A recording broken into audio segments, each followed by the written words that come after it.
एक गांव में दो दोस्त होते थे और उनका काम था कि वो कुछ नहीं करते थे पूरा दिन। ऐसे बहुत सारे लोग होते हैं, बैठे रहते थे अपना मजे से। अब बैठे बैठे उन्होंने देखा कि जो गांव की औरतें हैं वो पानी का जो मटका होता है वो भर करके जाती हैं 1 किलोमीटर दूर धीरे धीरे धीरे धीरे और वहां से पानी भर के लाती हैं। क्यों? क्योंकि उस गांव में सूखा था, उस गांव में पानी नहीं था, तो एक दूर नदी में जाना पड़ता था पानी लेने के लिए 1-1.5 किलोमीटर दूर।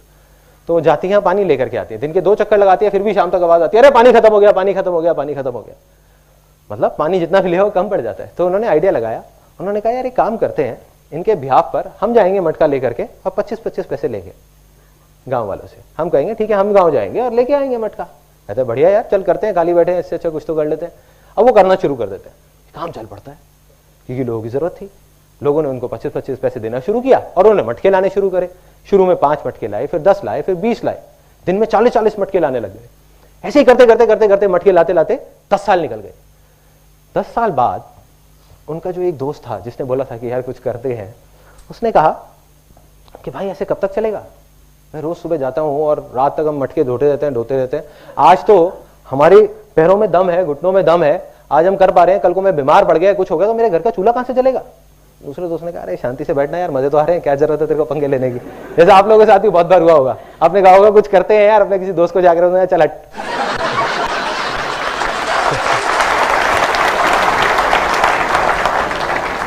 तो क्या हुआ, वो गया और जा करके उसने कहा भाई मुझे तो कुछ करना है। वो दूसरे गांव में चला गया, जा करके देखने लगा लोगों को, उसने कहा कुछ करना है, उसको नहीं पता था क्या करना है। उसने एक बड़ी मजेदार सी चीज देखी एक दूसरे गांव में। वहां पे देखा उसने कि एक सुराही है मटके की, एक कुम्हार ने एक सुराही सी बनाई है। उनके गांव में तो सिर्फ मटके होते थे और उसमें आगे एक नल सी निकली हुई है जहां पे लोग कपड़ा फंसा के रखते हैं ताकि अंदर हाथ ना डालना पड़े और हाथ गंदा ना हो। उसने कहा यार ये बहुत बढ़िया चीज है। उस टाइम तक मेटल की चीजें नहीं होती थी, वो सब नहीं होता था। तो उसने कहा यार ये बहुत बढ़िया चीज है, ये पाइप सी जो चीज है, अगर इसको मैं कुम्हार से बात करूं और थोड़ा और बड़ा कर दें तो क्या होगा, एक पाइपलाइन बन सकती है। जब इतनी बन सकती है तो इतनी भी बन सकती है ना। तो उसने कहा कि यार एक काम करते हैं, इसको बड़ा करते हैं। वो बहुत एक्साइटेड हो गया। उसने कहा और किसी तरीके से इतनी बड़ी हो जाए कि अगर नदी से गांव तक आ जाए तो पूरी पूरी पाइपलाइन आ जाएगी, यहीं बैठे बैठे पानी आ जाएगा। उसने आकर के अपने दोस्त को बताया, उसने कहा अरे तू पागल हो गया, तुझे पता है कितनी प्रॉब्लम्स आएंगी, पता भी है, मिट्टी की पाइपलाइन टूट जाएगी, उसमें कंकड़ फंस जाएंगे, पानी नहीं आएगा। एंड में उसने कह दिया हो ही नहीं सकता, चल बैठ जा शांति से। उसके पास 1000 वजह थी वो पाइपलाइन ना बनाने की, लेकिन उस बंदे के पास सिर्फ एक वजह थी पाइपलाइन बनाने की कि भाई मुझे तो बनानी है।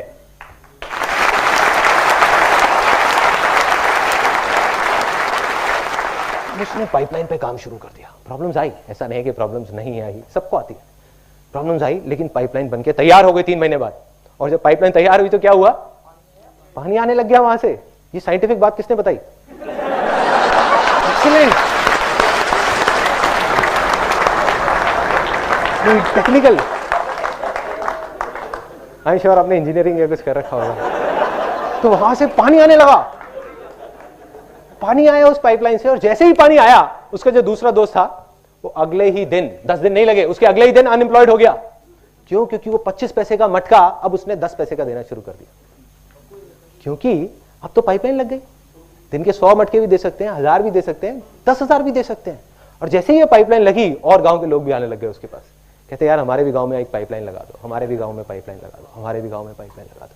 धीरे धीरे वो आदमी देखते ही देखते सिर्फ उस गांव का नहीं, उस कस्बे का नहीं, दूर दूर तक के सारे गांव में का सबसे अमीर लोगों में से एक आदमी बन गया।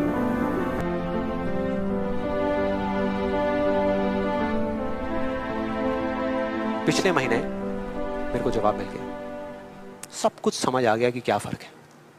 मैं रोज की तरह अपने घर के पास वाले एक पार्क में वॉक कर रहा था और एकदम से ही बहुत तेज बारिश शुरू हो गई। बारिश होने लगी एकदम तेज। तो मैंने इमीडिएटली अपने हाथ ऐसे रखे ताकि मेरे चश्मे पे पानी ना आए और जा करके सीधा एक शेड के नीचे चला गया। उसके कुछ सेकंड्स के अंदर अंदर उस शेड के नीचे और भी बहुत सारे लोग इकट्ठे हो गए। लोग तरह तरह की बातें कर रहे थे, मैं अपने आसपास में सुन रहा था। लेकिन मैंने एक चीज नोट करी कि ज्यादातर लोग, उनका ध्यान बारिश की तरफ नहीं था, बारिश की वजह से होने वाली जो प्रॉब्लम्स थी उसकी तरफ था।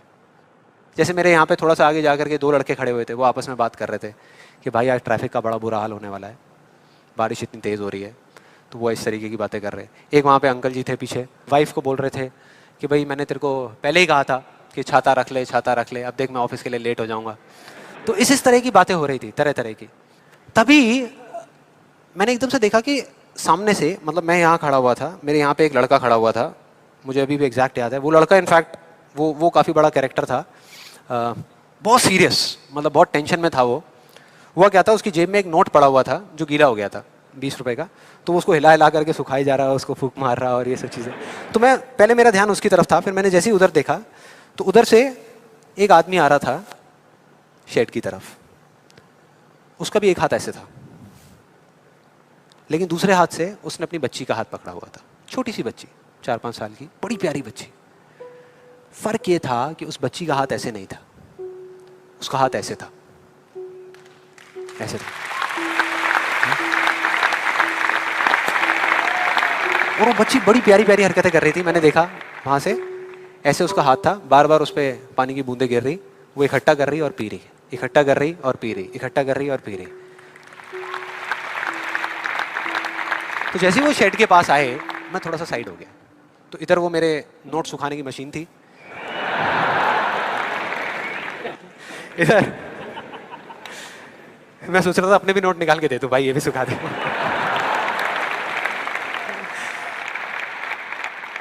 इधर वो बच्ची खड़ी हुई थी, वो छोटी सी प्यारी सी, और मेरा फिर पूरा ध्यान उस बच्ची की तरफ ही था, इतनी इतनी प्यारी बच्ची। और इधर उसके पापा अपने मोबाइल पे कुछ काम कर रहे थे।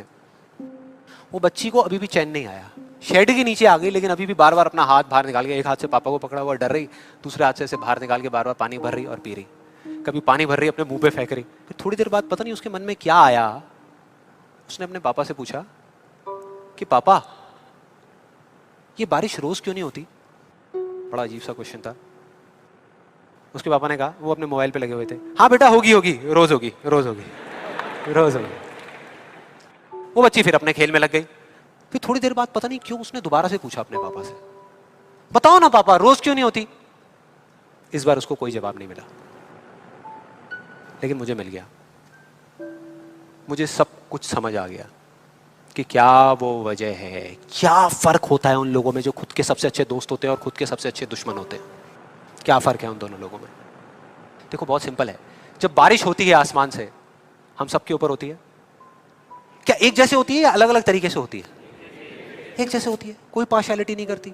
आप अमीर हो, गरीब हो, काले हो, गोरे हो, बच्चे हो, बड़े हो, कोई फर्क करती है क्या बारिश?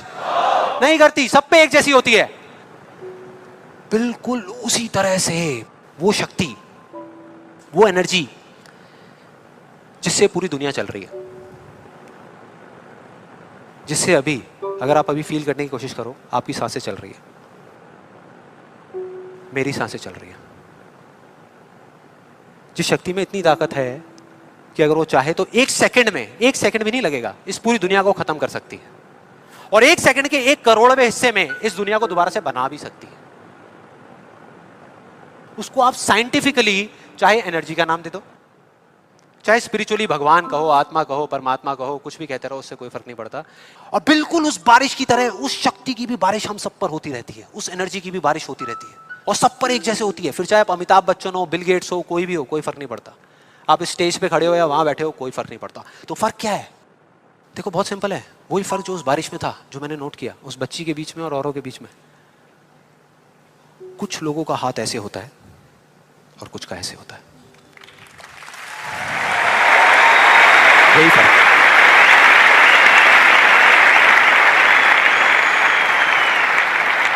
जिनका ऐसे होता है, वो बारिश उन पर होती तो है, लेकिन छू करके बह जाती है, चली जाती है, उनके अंदर तक नहीं जा पाती, अपना काम नहीं कर पाती। लेकिन जिनका ऐसे होता है, वो उसको पी लेते हैं, उनके अंदर चली जाती है, और उसके बाद में जो काम करती है वो एनर्जी करती है, नाम इंसान का हो जाता है।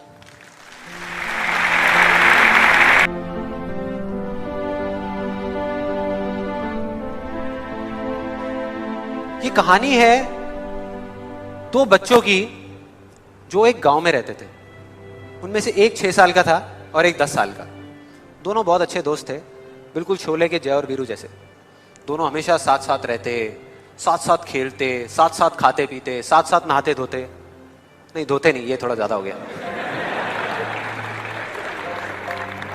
तो एक दिन वो दोनों गांव से थोड़ा दूर निकल गए, और खेलते खेलते उनमें से जो बड़ा बच्चा था 10 साल वाला, वो एक कुएं में गिर गया और जोर जोर से चीखने चिल्लाने लग गया। क्योंकि उसको तैरना नहीं आता था। अब जो दूसरा बच्चा था छोटा सा 6 साल का, उसने अपने आसपास में देखा और उसको कोई नजर नहीं आया, उसको कोई नहीं दिखा जिसको कि वो बुला सके हेल्प के लिए। और फिर उसकी नजर पड़ी एक बाल्टी पे जिसपे एक रस्सी बंधी हुई थी। उसने एक सेकंड भी वेस्ट नहीं किया, उस बाल्टी को उठा करके कुएं में फेंक दिया और अपने दोस्त को बोला कि पकड़ ले इसको। उसके दोस्त ने पकड़ा और वो अपनी पूरी ताकत लगा करके पागलों की तरह उसको खींचने लगा। खींचता रहा खींचता रहा खींचता रहा, अपनी पूरी जान लगा दी उसने। छोटे से बच्चे ने, 6 साल के और 10 साल के बच्चे ने उस बाल्टी को पकड़ा हुआ था। खींचता रहा और तब तक नहीं रुका जब तक उसने अपने दोस्त को बचा नहीं लिया, जब तक वो बाहर नहीं आ गया। अब यहां तक तो ठीक था, यहां तक तो ये कहानी समझ आती है। लेकिन हुआ क्या कि जैसे ही ये 2 बच्चे जब दोनों एक हो गए, जब बाहर आए और आकर के गले मिल रहे, रो रहे और खुश हो रहे, एक तरफ से उनको डर भी लग रहा था। डर था कि अब गांव जाएंगे तो बहुत पिटाई होगी जब उनको बताएंगे कि ऐसे हम कुएं में गिर गए और ये सब चीजें हुई। लेकिन मजे की बात, ऐसा कुछ भी नहीं हुआ। वो जब गांव गए और जा करके उन्होंने अपने घर वालों को बताया, बाकी गांव वालों को बताया, तो किसी ने विश्वास नहीं किया, पूरे गांव वालों ने। और वो अपनी जगह बिल्कुल ठीक थे, क्योंकि उस बच्चे में इतनी ताकत भी नहीं थी कि वो एक बाल्टी पानी से भरी हुई वो उठा सके। तो इतने बड़े बच्चे को इतनी ऊपर खींचना तो बहुत दूर की बात है। लेकिन एक आदमी था उस गांव में, उसने विश्वास कर लिया। उनको सब रहीम चाचा कहते थे, उस गांव के सबसे समझदार बुजुर्गों में से एक। और सबको लगा कि यार ये कभी झूठ नहीं बोलते, अगर ये कह रहे हैं तो जरूर कोई ना कोई बात होगी, कोई ना कोई वजह होगी जिस वजह से ऐसा कह रहे हैं। और फिर सारे गांव वाले इकट्ठे होकर के उनके पास में गए और जाकर के बोले कि देखो जी, हमें तो कुछ समझ आ नहीं रहा, आप ही बता दो कि ऐसा कैसे हो सकता है। तो उनको हंसी आ गई। वो बोले कि यार इसमें मैं क्या बताऊं, वो बच्चा बता तो रहा है उसने कैसे किया। बाल्टी को उठा करके कुएं में फेंका, उसके दोस्त ने बाल्टी को पकड़ा, उसने रस्सी को खींचा और अपने दोस्त को बचा लिया। तो आपको पता तो है उसने कैसे किया, बच्चा बता तो रहा है, इसमें मैं क्या बताऊं। तो सारे गांव वाले उनकी शक्ल देख रहे।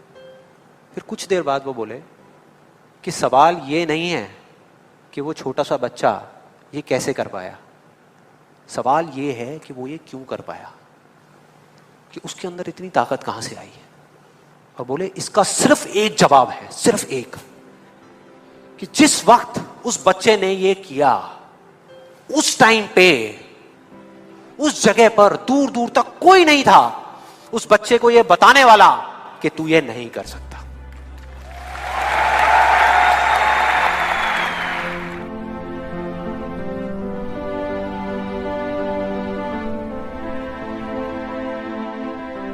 आज से बहुत साल पहले मैंने एक कहानी सुनी थी जिसका एक बहुत बड़ा इंपैक्ट हुआ था मेरी लाइफ में। ये कहानी है एक ऑफिस की और उसके एम्प्लॉइज की। एक बार एक ऑफिस में जितने भी एम्प्लॉइज सुबह सुबह जब ऑफिस आते हैं अपने अपने कैबिन में, तो उनकी डेस्क के ऊपर एक लेटर पड़ा होता है, एक लेटर रखा हुआ होता है। और उस लेटर में लिखा था कि वो इंसान, इस कंपनी का वो एम्प्लॉय जिसकी वजह से आपकी प्रमोशन नहीं हो रही थी या जिसकी वजह से आप आगे नहीं बढ़ पा रहे थे, उसकी डेथ हो गई, वो मर गया। और अब अगर आप आखिरी बार उस एम्प्लॉय की शक्ल देखना चाहते हैं तो ये एड्रेस है, यहां पर अगले 1 घंटे में पहुंच जाइए। जैसे ही उस एड्रेस पे गए तो वहां पर एक कॉफिन पड़ा हुआ था। कॉफिन होता है, उसको जब लोगों ने दूर से देखा तो एक तरफ तो सबको दुख हो रहा था, बुरा लग रहा था कि यार ये नहीं होना चाहिए था, और दूसरी तरफ से उनको थोड़ी बहुत खुशी भी हो रही थी कि चलो अच्छा है, मेरी रास्ते का जो सबसे बड़ा पत्थर था वो हट गया। लेकिन फिर एक एक करके जैसे ही वो लोग उस कॉफिन के पास गए और जा करके उन्होंने उस एम्प्लॉय की शक्ल देखी उस कॉफिन के अंदर, तो उन्हें खुद पे शर्म आने लगी, क्योंकि उस कॉफिन में कोई नहीं था, सिर्फ एक शीशा था, एक मिरर था जिसमें उनकी खुद की शक्ल दिख रही थी।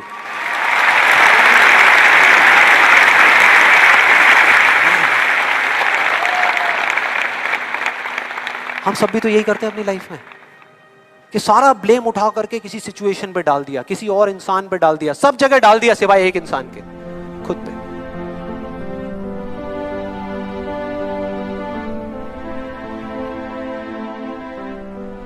एक वजह होती है, एक वजह होती है। अगर आपको वो वजह समझ आ जाए तो आपको समझ आ जाएगा कि ये जो मैं कर रहा हूं ये कुछ भी नहीं है। जब तक वजह नहीं समझ आएगी तो लगेगा यार ये बहुत बड़ी चीज है। फॉर एग्जाम्पल, ये जो मैं कर रहा हूं ये कुछ भी नहीं है। मैं अभी आपको बताता हूं क्यों। There is a friend of mine, Goonj का नाम सुना है यहाँ पे किसी ने? गूंज, he is the founder of that, उसने वो गूंज शुरू किया है। तो मैंने उससे पूछा, मैंने कहा यार मेरे को ना इसमें इंटरेस्ट नहीं है कि तुमने इतना बड़े लेवल पे ये चीज़ करी और आज इतने सारे गांव में इतनी अच्छी चीज़ें हो रही हैं, इतने सारे लोगों को कपड़ा मिल रहा है, इतना कुछ अच्छा हो रहा है इंडिया में, मुझे इस चीज़ में इंटरेस्ट नहीं है। मुझे इस चीज़ में इंटरेस्ट है कि ये चीज़ की शुरुआत कहाँ से हुई। उसने बताया कि मैं जब जर्नलिस्ट था तो मैं ना पुरानी दिल्ली गया था एक स्टोरी करने के लिए। तो वहाँ एक आदमी है जो काफ़ी एजेड है, वो रिक्शे पे रोज लाश उठाने का काम करते हैं। मतलब ठंड में जो लोग मर जाते हैं पुरानी दिल्ली साइड में, तो पुलिस वालों ने उनको कॉन्ट्रैक्ट दिया हुआ है, एक लाश का 20 रुपए या 30 रुपए ऐसे कुछ मिलता है उनको, और वो जा करके उसको छोड़ के आ जाते हैं। उसके बाद में उसकी छोटी सी बेटी ने एक ऐसी बात बोल दी जिसकी वजह से मेरे अंदर वो बारूद भर गया जो कभी ना कभी तो फटना ही था, और वो फट गया और गूंज बन गया। क्या बोला उस बच्ची ने? कहती कि जब ठंड ज्यादा होती है ना तो कई बार मैं क्या करती हूँ, छोटी सी बच्ची, सोचो जरा, कि ना एक लाश से लिपट करके सो जाती हूँ, एक लाश से लिपट करके सो जाती हूँ, क्योंकि कम से कम वो लात नहीं मारती, वो मारती नहीं है पलट करके। और ये सच्ची कहानी है। मतलब हम यहाँ पर, हमें नहीं पता कि कैसे कैसे लोग क्या क्या टाइम देख रहे हैं, क्या क्या कर रहे हैं, बस सोचो वो बंदा जिसने उस बच्ची को देखा ये करते हुए, जिसने उस बच्ची की ये बात सुनी, उस बच्ची की आंखों में देखा या उस आदमी की आंखों में देखा या वो इतनी सारी लाशों को देखा, तो उसके ऊपर क्या बीती होगी। और फिर उसने जो किया, क्या वो आपको बड़ी चीज लगती है ये देखने के बाद में?